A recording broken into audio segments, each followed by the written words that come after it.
Salut à vous, j'espère que vous portez bien.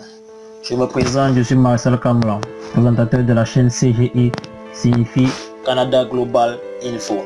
Sur cette chaîne, nous parlons du Canada, plus principalement d'immigration Canada. Le but pour nous aujourd'hui est de vous présenter toutes les étapes qu'il faut pour pouvoir obtenir son permis de travail pour travailler au Canada. Donc, cette vidéo fait partie d'une série de vidéos consacrées à comment obtenir son permis de travail pour aller travailler au Canada. Et je précise, c'est la première vidéo. Il y a eu une introduction précédemment et nous sommes à la première vidéo. Donc, dans cette vidéo, nous allons vous expliquer ce que c'est qu'une EIMT et quels sont les types de permis de travail qu'une personne peut obtenir. Donc, sans plus tarder, nous allons passer dans le vif du sujet.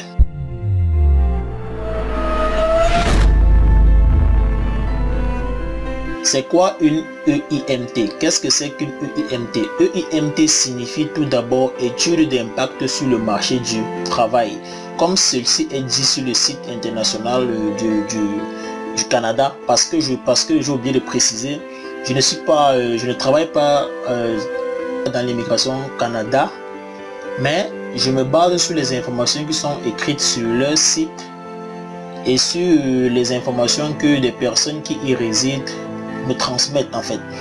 Donc je me sers de ces informations pour vous transmettre sur le message afin de vous faciliter la vie et le processus d'obtention de son permis de travail. Ok, donc je mettrai le lien du site officiel du Canada en description dans la vidéo, et pour ceux qui veulent plus lire ou plus avoir d'informations, ils peuvent aller sur le site pour pouvoir plus avoir ce qu'ils veulent. Donc revenons à nos moutons.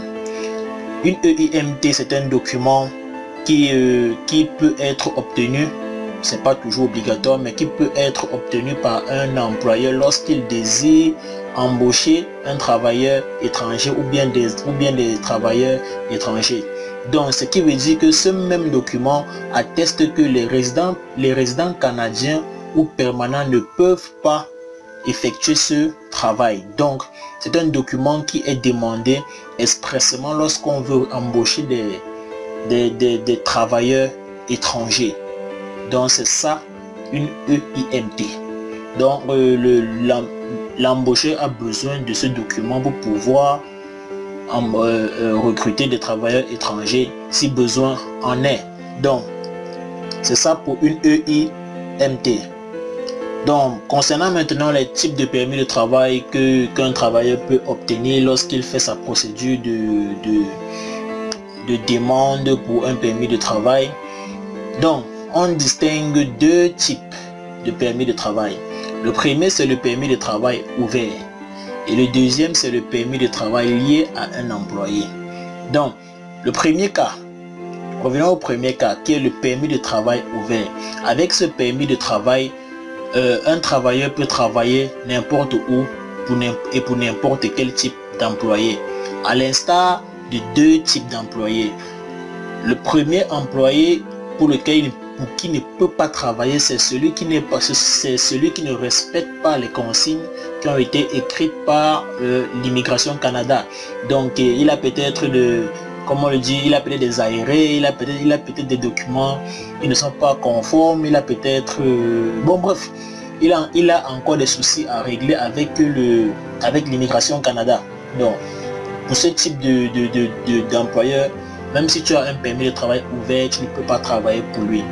Et la deuxième catégorie d'employeurs pour laquelle tu ne peux pas travailler, même si tu as un permis de travail ouvert, c'est les employeurs qui offrent des services érotiques ou bien de danse nue ou bien de massage, en fait tout ce qui concerne je sais pas, il peut dire la prostitution, oui, ou bien même aussi les massages érotiques, tout ça, ça entre dedans. Donc tu ne peux pas travailler pour ce genre de personnes parce qu'ils ne sont pas déjà autorisés à pouvoir présenter des lettres d'embauche, bien des offres d'emploi.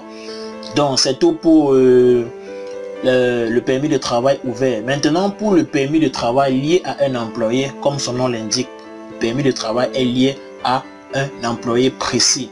Tu ne pourras travailler que par rapport à ce qui a été écrit dans ton visa. Si dans ton visa, on a écrit que ton permis de travail, c'est un permis de travail lié à un employeur X. Donc, ce n'est que pour cet employeur que tu pourras travailler. Tu ne pourras pas ou plus travailler pour un employeur Y, lambda, quel que ce soit. Bon, tu ne pourras travailler pour une seule personne.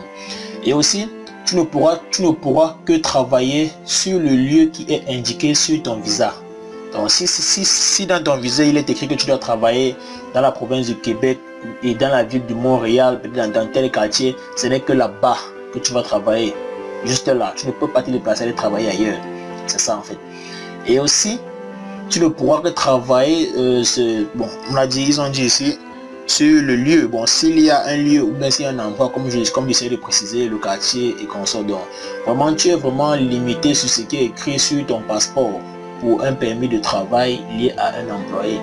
Donc, c'est tout pour la vidéo d'aujourd'hui dont le but était de vous présenter c'est quoi UEIMT et les deux types de permis de travail qu'une personne peut avoir lorsque cette personne désire aller travailler au Canada.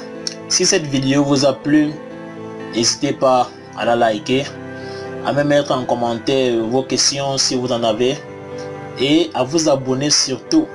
Et n'oubliez pas de cliquer sur la cloche de notification pour ne pas manquer toutes les autres vidéos qui vont arriver après, parce que c'est une série de vidéos. Donc, et aussi n'hésitez pas à partager la vidéo pour aider plusieurs autres personnes qui sont dans le besoin et qui désirent aussi aller travailler, parce qu'ils sont nombreux qui ont même de l'expérience mais qui ne savent pas comment faire. Donc cette série de vidéos est consacrée vraiment à vous aider et à vous prendre en charge de vous-même. Merci et rendez-vous pour la deuxième vidéo de cette série.